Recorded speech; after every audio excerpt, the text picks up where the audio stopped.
We're live. We're live. Well, look at that. Welcome to the latest episode of Floor is Yours, an extension of 5 on the Floor here on the 5 Reasons YouTube channel. Make sure you hit the like and subscribe buttons. Wow, this has really come together. I like that hat, Greg, by the way. I don't think I've seen that one before. Have I? I'm not sure. Here's who we've got tonight. I got Greg Sylvander. You can follow him at Greg Sylvander. I got Brady Hawk. You can follow Brady Hawk 305. Alex Salido. You can follow him at Tropical Blanket. Also, check out our sponsors. Of course, we always mention this one, prizepicks.com. Go to PrizePicks either on the Google Play Store, the App Store, or prizepicks.com. Download it for free. And then if you use the code 5, FIVE, you get your initial deposit matched up to $100. So that's the code 5 at PrizePicks. Again, use that code. You get up to $100, and you can play everything on there. They got the NFL futures on there right now. Get in there before Tua goes like 16 of 18 in the scrimmage, and everybody starts hyping him up. So you can get in on all the futures there. Also, MLB is there, MMA, and all the other sports. And, of course, we promote the NBA and the NHL when that starts in the fall. All right, let's get to it tonight. It's going to be very off the cuff. We were not really planning necessarily on doing this tonight. We don't have topics. There's really nothing going on. So, essentially, we have basically burnt out all of our topics on 5 on the Floor. So we figured, oh, what the hell? Let's just open it up to everybody here. So we're going to take your comments today. Obviously, the super chat, you'll get in here first with us. We'll take your other comments as well. Lots of cool stuff on the channel today, too, so make sure that you check that out. So we'll get to all the comments and your questions. I'm just going to start here, and Jose comes in with "we have enough." I think that's what the Heat are starting to say here. But, Greg, I want you to further explain here kind of what you were tweeting about. The idea of what the organization presented a couple of days ago. Obviously, I talked about some of this on 5 on the Floor. You weren't on that episode, but just what were you getting at? I think people kind of took it the wrong way. Like I was on the attack as it relates to the organization. And that really wasn't my aim. It was more that I just think it insults the intelligence of a really smart fan base when you don't acknowledge the fact that this roster is obviously not complete. And so I just, when they start to send out that kind of information and disseminate it amongst a bunch of reporters and that becomes the narrative, I just feel like it kind of, you take for granted that your fan base is really plugged in and they really follow this stuff transaction by blow by blow. They're in it. They're involved. And I think that that's a good thing. That's good for this organization. Not every team in this market gets that kind of loyalty and attention. So like, to say that you like the team, I understand that part of it, but I just think like going as far as to say this could be the team that we're going to go into the season with, while that could be the reality, I don't know. It doesn't sit well with me. When this would be like if in 97 or 98, or let's go 97, when they made the conference finals, PJ Brown leaves, they don't replace him with anyone, and they try to go win again. Like, are you really contending by doing that? No. The thing about it, and the counter on this to me is, if there was something they could do that would significantly upgrade the roster, it would make sense to be annoyed. But there isn't anything right now. No, I mean, and you made. Burning. I know you guys did a John Collins episode. I listened today, but burning your assets for John Collins and saying this is a completed project, or Harrison Barnes or Marcus Morris or any of that stuff, like, I don't know. Does it significantly move the needle? I mean, this is the quandary. It's like Heat fans want them to do something, but then when they do something and they take themselves out of the room, I mean, they did a lot of stuff that they probably shouldn't have done in 16 and 17, right, in those summers, which took them out of the room for a whole bunch of players for a long time. So I think it's just understanding that, look, a lot of this is PR spin, obviously, okay? And the Heat don't do a ton of spinning. They don't do it publicly. I talked on 5 on the Floor about they'll communicate with reporters to make sure that at least their message is getting out, but they don't negotiate through the press. That's not what they do. And so, I mean, Daryl Morey does that. Pat Riley does not. Okay, so I just think I think they were trying to calm the fan base to a certain degree and sort of prepare the fan base, and it probably backfired on them a little bit, I guess, because people are on edge and they want to see something. All right, we do have some Super Jack comments that are coming in, but let me read some of these. Jose, I'm not scared. This is part of being a Heat fan. Wait. Something will happen at the end, like always, and Pat will show us the rabbit from the hat. I do want to say something. I remember I had mentioned that I got a text that was a little discouraging. I did get a text from somebody who, see if I can find it, a text from somebody who is connected to the Heat organization but not in it. Okay. This is good content. Ethan finding text live from the sources. I don't want to show you who it is. It's on this phone. You ready? They will end up with something big, but it's going to take time. No way around it, though. It hasn't been a great offseason, but I've learned with them, they always figure it out. Andy is literally the smartest person in the league by a lot. He's the best. He's so freaking good. So, I mean, what do people want? I mean, who are they? That's perfect. That's what we want. I think that's just what we want, to acknowledge the reality. Okay, so then let's see it play out. I'm willing to be patient. I think fans are willing to be patient. Yeah, but they can't say. But that's my thing, Greg. Like, he can't. What are they going to say? Well, we haven't been able to get anybody, but Andy's really freaking good, so we're going to figure. I mean, they're not going to say that. I mean, it has to come from somebody outside the organization. I'll go to you on this, Brady and Alex, because you guys are a little younger than the two of us, which is why Greg is wearing a hat, and you know, I keep cutting my hair shorter because it goes out of place. Why are you calling him out like that? Hold up. I mean, he and I are older. That's just. I mean, I'm older than him, Brady's so it's okay. Wearing a hat. I mean, we're allowed to say that. He wears a hat. I should probably wear a hat more often too, except more of it would disappear. But let me go to the two of you, because we go back to the expectations game here, and the two of you should be spoiled, right? I mean, that's pretty much how it. I mean, this organization. I mean, Brady. Don't tell me when you were born. I know, but I mean, they won 3 championships since 2006. Like, so, and they brought in. Like they've had like 5 top 25 players of all time on this team, or top 50s, right? At least, even if some of them were towards the end of their career. I mean, more than 5. So I guess from an expectations game, are you concerned? Phoenix said fans are literally going nuts. They can't be done. We appreciate Phoenix. He's one of our best here. Go ahead, Brady. Yeah, as expectations go, like I think that is the case. Like there's been 3 championships. I've watched 2, I could say, because you throw that year out there. But the fact is that we keep bringing up, and you bring up that text that says Andy Ellisberg is the smartest man in this league. And I think where it comes into is that as Greg is kind of flexing on you as we speak, as he takes the hat off, where it comes into is that Ellisberg being the smartest man in the league is not playing the field of moving on to a John Collins, Miles Turner, Harrison Barnes, Marcus Morris field. Like, you utilize assets. You use a guy like Andy Ellisberg and keep him as long as possible in the game for a guy like Kevin Durant and Donovan Mitchell. And I think that's what comes back to what you keep saying and talking about, that they're going to wait for each thing to basically play out as it goes for plan A with Kevin Durant and then down to the Donovan Mitchell offer. So that's where I come down on it, that the expectations, I think, are pretty clear. Like, I don't think it's that crazy. I think it's just that people are just worried that it could end up happening. Like, I think the expectations are pretty aligned, that everybody knows they're going after Kevin Durant. Then it'll be Donovan Mitchell, which, by the way, everybody will be going crazy tomorrow because he'll be in the pro league with Bam. So, like, everybody's going to be those kind of rumors will be right back up, and we won't even be talking about this current roster tomorrow. But as it goes, those are the expectations. They're going to go in line there. And if they do, let's just say, run it back to begin the season, they play it for the deadline. So I think it's just everybody's pretty much aligned there. Greg's hairline can start at We have another super chat that we didn't read if you want to get to that. Yeah, go ahead. Why in the world would the Heat not go after Kyrie? Didn't you guys do this yesterday? Yeah, Ethan. We're lobbing it up to you because we this is perfect. Opined on this subject. So I think it would be interesting to hear your take on this. I don't have a problem with them going after Kyrie. I mean, but you know my experience with Kyrie, but I don't. I mean, from a talent perspective, I don't have an issue. The vax thing doesn't matter in this state. Anything goes. I mean, I don't. I think Mickey's backed off of it.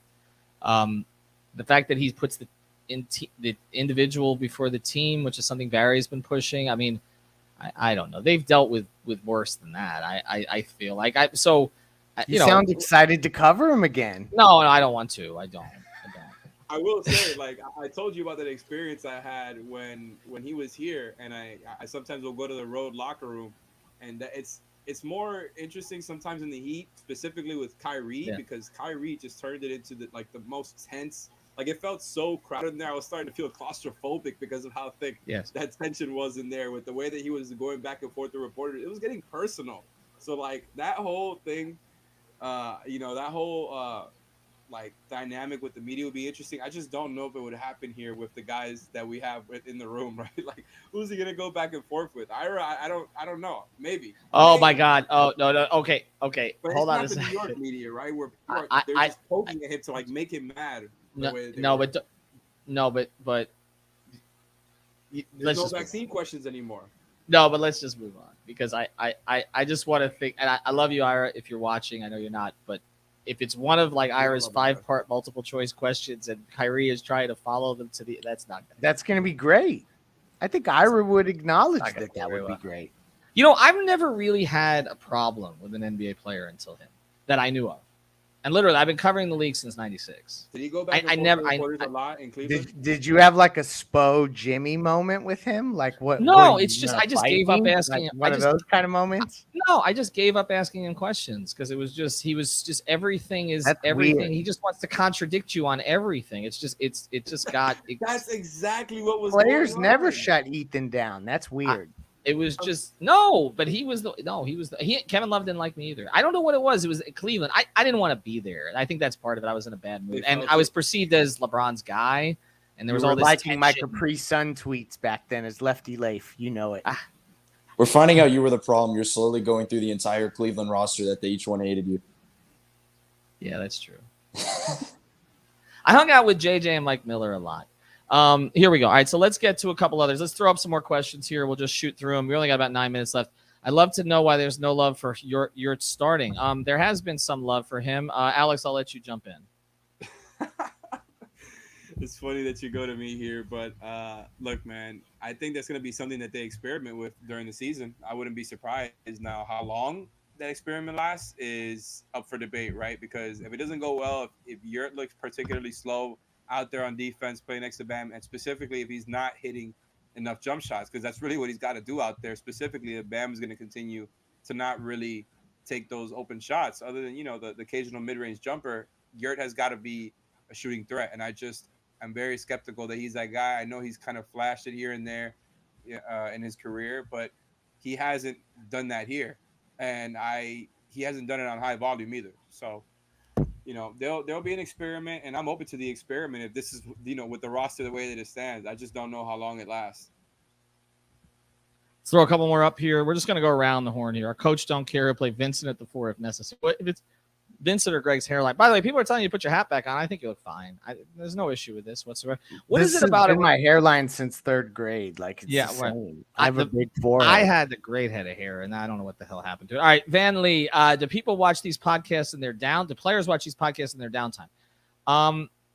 I don't think so. There's a couple of Heat players who I know follow our stuff. There's a couple who literally follow everything I do on Instagram, so I know who they are. But I hear, I don't know. I hope not. I would hope not. Right? I can tell you that the Heat, higher ups in the Heat organization, listen to 5 on the Floor. That I know. Okay, because stuff gets repeated right back to me I hope Kyrie's not watching. from there. I don't think he's listening. I don't think so. Hello from Kay. Looking to you guys for all my Heat news. We appreciate that, Sam. We're looking for Heat international listeners more, by the way. But they're pretty awesome. A good amount. Yeah, we're looking for the Heat news also. By the way, I do want to mention one more sponsor here before we go on. That we're just going to take questions here for the last 7 minutes. TherapistPreferred.com. Use the code 5RSN. TherapistPreferred.com. The code is 5RSN. You get all your premium CBD for 25% off. The tincture, the sports cream, the gummies at TherapistPreferred.com. Again, use the code 5RSN. I don't know if this is going on the feed, Alex. We are all over the place today. Ben, can the Heat put Jovic on the waiters meal plan? Is that the Kyle meal plan? I don't know. I think so, but we're looking 3 years The out. Waiters' From meal that. plan was to get slim, wouldn't it? Yeah, well, yeah, Before he got slim. On Jovic on. Right, exactly. So, anyway, continue. Go ahead. Can I ask you one more What question about Kyrie, since we're slow on questions right now? Since you kind of ducked I don't away want to from talk more giving about. We just Well- spent 5 minutes on Kyrie. Post something else up. Okay, would you actually do it? Would you pull that trigger if it's something like Kyle in a first? Maybe Jovic. Yes. Okay, I just wanted Kyle to in know a your first? official- Yes. Okay. For the Okay. talent.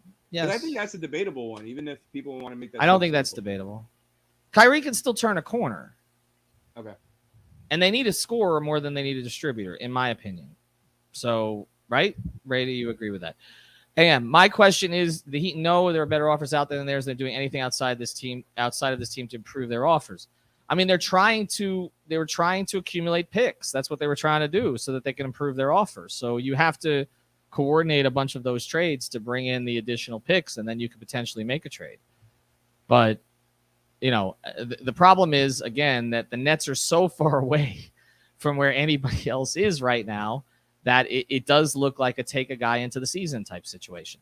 Chances we bring, oh God, Alejandro, go, leave, see you. This is for Leif. This is a question for Leif. Chances No, we bring not back happening. Hassan after we empty the tank. I They refuse. really paid that guy the max. Seriously, people are complaining about like the Duncan Robinson They contract. turned him into a guy who was able to get those offers in the first place. I know. I'm spinning. I'm doing the spin for them here. Ethan covering Kyrie and Hassan in the same season. That is just, Oh my God. Yeah, Hassan is a fun guy. Hassan and I actually got along like face to face. That really wasn't it. It was Hassan's followers that were the problem for me. Was it Hassan, his pool boy? That was the problem. Jose, we will miss KZ. Well, KZ's in Sacramento, right? He was signed. He got a job. There's a Good question for mark him. there, so I guess. Holland has some questions in here. Throw Holland up there. She's a regular follower here. Remember when Tyler and Jimmy supposedly met at 5 a.m. for training sessions? Yes, that did happen. Will that happen again, or has real life gotten in the way? I don't think that's happening as much anymore. No, it's no. not. It's not. Continue. Does Tyler get his extension? I think eventually that is what happens. But when he gets the extension, as Brady and the rest of us have all said, that is the tell that they're basically going to at least pack it up for now in terms of the Whales. So they are close. I know that they have not agreed on the exact terms, okay, even though that's been reported in some places that they have. They have not. But they are That close gets on it. announced. They better immediately make a move for a front court player. Correct. I think, and they'll have some stuff there. Alonzo, another regular follower. Do you think it'll pick up after August 1st when some players are able to be traded? Potentially, but again, I think that depends too. We're only a few days away. I think that depends too on where the Durant situation is at that stage. Are you going back in the locker rooms this season, Ethan? Well, we have heard that Adam Silver is opening the locker rooms again. That he was basically convinced by MLB and NFL because they're doing it already. That the locker rooms will be open, but I don't know to what capacity. I don't know if they're going to let everybody in. I don't know if there's going to be some mix zone, but I have heard that there will be locker room access this season. Bojan Bogdanovic, a good realistic solution at the four. This comes from Michael. What do you guys talked about him a little bit, right, Brady? What do you think about that? Yeah, Alex was the one who brought him up, but I think if, as we were saying last night, like that's the way to lean offense. Like we keep bringing up the leaning offense thing. If they're going to find a way, like that's the better version of Bertans for Greg. Like when he was mentioning flipping Duncan for like a type of four that can like plug offense, like Bogdanovic is the type of guy that can not only play off the ball and can play catch and shoot, but can possibly work off the dribble at times. Like once again, we're getting into the plan C's and D's. Like now this isn't like we're talking about Bogdanovic at the top of these things, but this is getting lower and lower. I think it's an option, I guess, offensively. That Kyrie one. Okay. That was good. Is Jimmy trolling with the dread? Jimmy's trolling with everything right now. That's how this Yeah, works. he's just trying it out. Relax, people. He's mercurial. That's Jimmy. What else we got here? The Kyrie monkeypox. Can I ask you, because you said something at the beginning about the, kind of Heat fans and patience, and I think that's kind of a theme as far as like, they're either in it for stars or, they might have to run it back with what they got right now. Do you think that there should be urgency to make a move for a four if the whole thing, for these stars don't work out? Should they have a sense of urgency, or should they just kind of like write it out through the trade deadline? I think they can. The season doesn't matter until then, anyway, right? So yeah. why are people panicking about the first? Do you think they have enough to rack up some wins early in the season? I do. I think they do, especially if Kyle is healthy, is in shape, and Bam Tyler improves. and Bam play better. But this is all I'll say. Like, if they waste the height of Jimmy Butler's powers, it's just going to be a shame, and and you can't avoid that. And so there is a timeline associated with his best years. Bring Beasley back at the four. That is Alex's solution. Christian Gutierrez. Am I the only one to prefer Miles Turner next to Bam instead of John Collins? You guys did a Miles Turner episode. We're just I'll go to the three of you. Who do you guys prefer? Greg? Collins on raw talent, but Turner because it's an expiring contract. Same for the two of you? I'll go for Collins, but I'm open to Miles, and I kind of wasn't before. I think it's a lot closer, to be honest. Like, I think I probably would ultimately lean Collins because I think there's more mobility there and there's things they can do just age-wise and everything. And Miles isn't old by any means. Like, he's still a young prospect as well. But I think there's still question marks that I have if he would be playing at close games and playoff games where I don't have as many questions there about John Collins. I think they could utilize the late games. So I've the one that basically said I think I would be really interested in Miles Turner at this stage if they were to go that route. But I think if you have to pick one or the other, I think you go Collins. All right, Phoenix, do you think, well, two more here. Do you think Pat will retire if he strikes out? No, I don't. The biggest lie that's ever been told in sports, as Pat said, is that Pat's retiring to Malibu. So I don't think that's happening anytime soon. All right, two more. What should Miami's best offer for Kyrie be? I'll let you put it together, Alex. We did something like this on the podcast, which you guys can check out. We did a lot yesterday, me, Leif, and Brady, including Kyrie, John Collins, and other options. And, we went more in depth. But I think the likely package that I would come up with is something like Lowry at first, maybe one more guy like Yurt, perhaps Jovic. If they start getting into a bidding war with other teams, I just don't think they would get to a point where they're giving up Tyler. But maybe Duncan is in there somehow. They get back Joe Harris. That would be cool, right? I would exchange Duncan for Joe Harris as a part of that. But something like that. And I mentioned they like Joe Harris. All right, last one. How is it possible to get 2 more picks for a Spider trade? Greg, I'll let you close. It would really be a situation where either you were to trade Tyler before you extended him for 2 first-round picks to a team, which is very unlikely, or you did separate trades where you took Strus to one team and let's say Gabe Vincent to another and you would have to get protected picks. Perhaps None of that really sounds viable, honestly. So while those are the avenues, I don't know that those avenues are open. All right. Thanks to everybody for following tonight. We'll do more as stuff comes on. New episodes of 5 on the Floor coming up next week. Check out our sponsors, therapistpreferred.com, code 5RSN. Prize Picks, use the code 5. Have a good night, everybody.